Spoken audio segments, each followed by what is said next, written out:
یہ بل غیر آئینی ہے، غیر قانونی ہے۔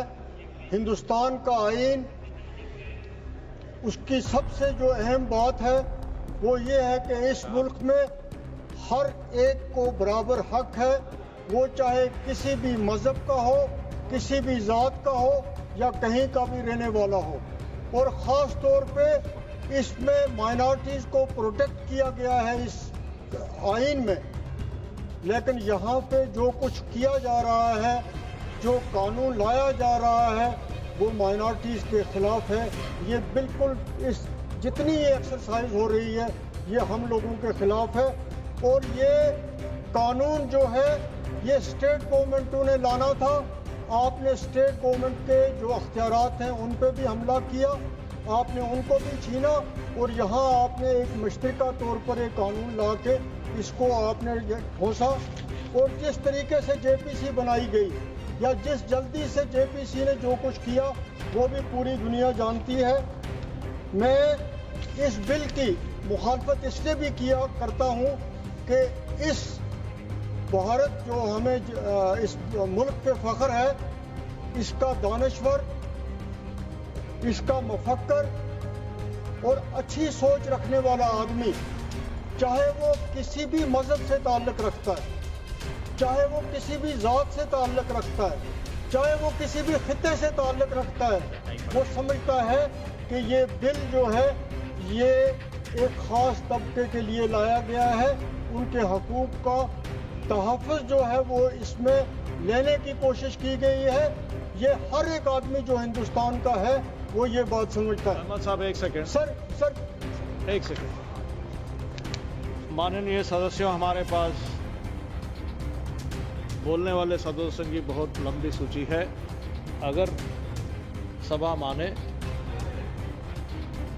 10 بجے تک سبھا چلے گی۔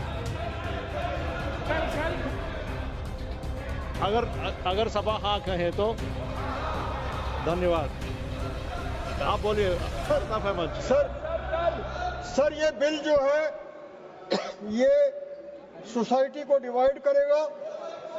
ہمارا ملک ہندوستان جو پوری دنیا میں سیکولرزم کے لیے مشہور ہے، یہ بل لانے سے اور اس قسم کے قانون بنانے سے پوری دنیا میں ہمارا جو سیکولرزم کا کریکٹر ہے اس ملک کا، اس پہ کوسچن مارک لگتا ہے۔ اور ہمیں اس بات کا دکھ ہے کہ ہندوستان کی جو سیکولرزم ہے اس پہ کسی قسم کی بھی کوئی آنچ آئے۔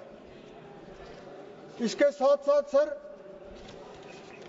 اتنا کچھ کہا جا رہا ہے، اتنا اس ملک میں اس بل پہ پچھلے 3 مہینے سے لوگوں کے جذبات کو بھڑکایا جا رہا ہے، کیونکہ آج کی یہ حکومت بے روزگاری کے لیے کچھ بھی نہیں کر رہی ہے، مہنگائی کے لیے کچھ بھی نہیں کر رہی ہے، اور لوگوں کی اٹینشن کو ڈائیورٹ کرنے کے لیے اس قسم کی چیزیں جو ہیں وہ کی جا رہی ہیں تاکہ بنیادی جو مسئلے ہیں اس پہ یہ لوگ جو ہیں وہ اس کی طرف آواز بلند نہ کریں۔ اسی طرح ہم مسلمانوں کا یہ خدشہ ٹھیک ہے کہ ہماری زمینیں جو ہیں، وقف کی جو زمینیں ہیں، جو مسلمانوں کی زمینیں ہیں، ان کو کسی نہ کسی طریقے سے ان کو لینے کی کوشش کی جا رہی ہے۔